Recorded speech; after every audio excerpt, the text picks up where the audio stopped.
What's going on, guys? Welcome back to a brand new video, and we're here with some more UFC info stuff, I suppose you could call it. Stuff you may have seen, may not have seen. I'm going to be just going through things. So, there's definitely going to be sponsorships in Korea. I sense it, I feel it, but we'll get into that in a bit. I'm going to talk on some leak stuff. Obviously, we saw the leaks of the street fighting and the Muay Thai screenshots. It was literally one screenshot of what looked like Jorge Masvidal in a clinch, in the backyard, and uppercutting Rampage Jackson. That's what it looks like. And then it looks like Adesanya with wraps on his hands, Muay Thai shorts on, about to throw a nasty kick. That's what those two screenshots look like to me. So I can imagine that we will probably be getting a Street Fight mode and a Muay Thai mode separately to the career, in my opinion. That's what I see happening. Anyways, the trailer obviously then leaks, the trailer, little 7-second teaser trailer before tomorrow, when is the full release of the trailer, shows the back garden with the fence, and then it shows the 5 snakes, and the snakes literally scream Muay Thai. It's pretty much obvious that that is what it is. So I will imagine we will be getting a backyard mode, we will be getting a Muay Thai mode separate from the career. I think we'll be getting stuff in the career, but I'll get into that in a sec. Obviously, you know, the Stylebender and Jorge Masvidal are supposed to be cover stars, as you probably see from this screenshot, which even more pushes the point of street fighting and Muay Thai. I will stop saying those two words because you guys are probably getting annoyed of Muay Thai and street fighting it constantly in your ears. So that will make sense together. You know, those two are the cover stars. You know, the way they started, obviously Adesanya started kickboxing, and Muay Thai and Jorge Masvidal started in the streets, which he still carries over to these days because he's a bit of a gangster. So now we're going to jump into my thoughts on what the career will be. There's going to be new sponsorships. Venom have just signed with the UFC, finally, again, after all these years of this shitty Reebok deal. Yes, Reebok is still happening, but they've finally allowed you to put the Monster logo on your shorts, and now Venom is back, one of the big sponsorships from back in the day. One person I remember who they always used to sponsor was Latoya Machida. So it'll be awesome to be able to earn the sponsorships in the game, and that's what I think is going to happen. You're going to be able to earn Venom, Monster, and maybe Budweiser. I don't know. That's what I've got a feeling. But definitely Monster and Venom. They'll definitely be ones we'll be able to earn in the career. I'm betting on it. Obviously there's no proof, but that's just what I'm feeling. I think you're going to be able to start off your career in the backyards or in small Muay Thai and kickboxing circuits. I don't know if you'll have a choice, or if maybe you'll start off in the streets, then you'll go to the Muay Thai and kickboxing. I don't know. The only problem with that is it does limit you, because if you want to do a career as a submission specialist, you then have to go into the backyards and brawl with people and then learn all your ground game. You know, back in the day, Kimbo Slice and Jorge Masvidal would not have been great ground fighters because they were just backyard brawlers. And yes, they come, and now Jorge Masvidal has a great ground game to fall back on, and Kimbo Slice wasn't actually a bad wrestler towards the end of his career. But that's one thing.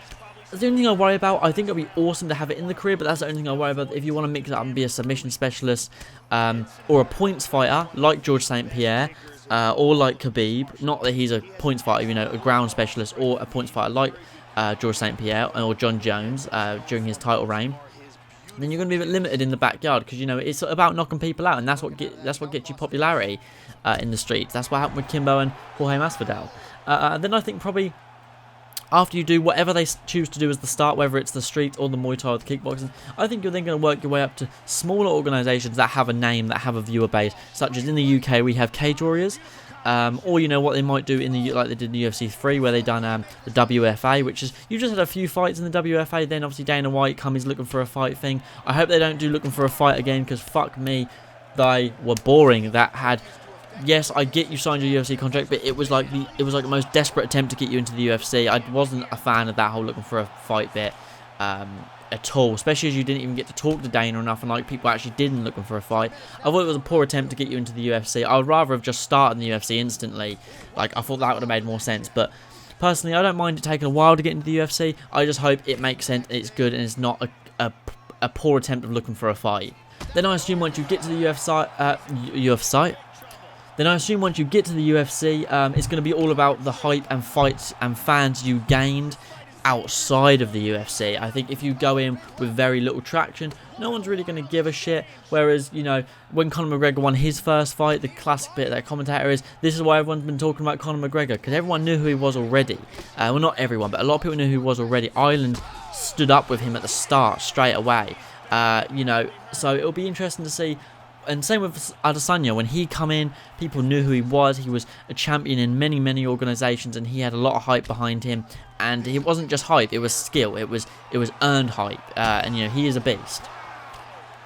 So I think that'll be interesting to see. And then it could take you longer to earn a title shot, like Jorge Masvidal. Yes, he was a street fighter, but I mean, after all these years, he's only now getting his first title shot. Whereas Adesanya, he got his title shot quite quickly. I mean, he did have quite a few fights, but he also fought a lot in his first 12 months, his first 18 months, I think. He fought a lot in his first 18 months. Then he went on to win that title, and he proves why he is the best. Like, he's a beast, and I think it's going to be a while before someone takes that title from him.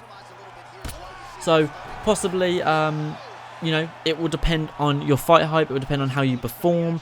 Obviously, yes, wins and losses. I'm hoping, one thing I'm hoping, because I'm sick of seeing it, I'm hoping they get rid of the ability to restart fights in career mode. I don't mind pausing the fights, but I don't want to see everyone, oh, look at me on YouTube, I got an undefeated fighter who's 57-0. Like, if you lose, you lose. I know, you know, I've had fighters who have lost. Most of my fighters lost. The only one that hasn't lost in my career so far is Ray Taylor, knock on wood. And he's the one I'm doing on YouTube. And I mean, we've been rocked, we've been dropped. I have no issue losing. I don't mind that on a record. Like, I don't mind having a record that's 35-3 or 35-7, whatever. Like, you know, Jorge's is 35-17 or something. Yeah, 17 losses. Most of them are by decision. But yeah, I'd like to see that. But also, one thing I'd like to see is I'd like to be able to be young enough to have a lot of fights in the UFC and a title shot, but not be too old to break records like total UFC fights, total UFC finishes, consecutive title defenses, total UFC title defenses, things like that. I want to still be able to break those records, but I don't want it to be the whole GOAT mode thing where that is the center of focus. I want to be able to, you know, and have, like, I don't think you're going to be able to break the fastest knockout time, because that's obviously Jorge Masvidal. But back in UFC 2, I got a 7-second knockout, which would have been one of the fastest times, but they didn't even register. It was just, oh, another knockout, and that was disappointing for me. Whereas I hope in this one they do. There's like leaderboards, not leaderboards, but like how NBA lay out their records, whether it's like most 3-pointers, most points in a game, most points in the season, most points in the career, you know, most assists in the game, you know, so on and so forth.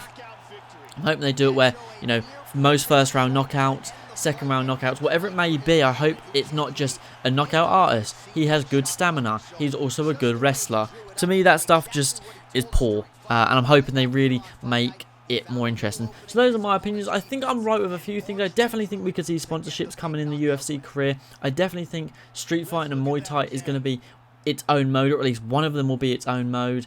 And I definitely think we're going to either start off in Muay Thai or street fighting in career.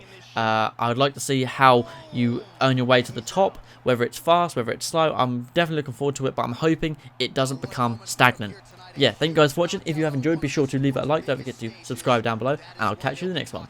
Peace.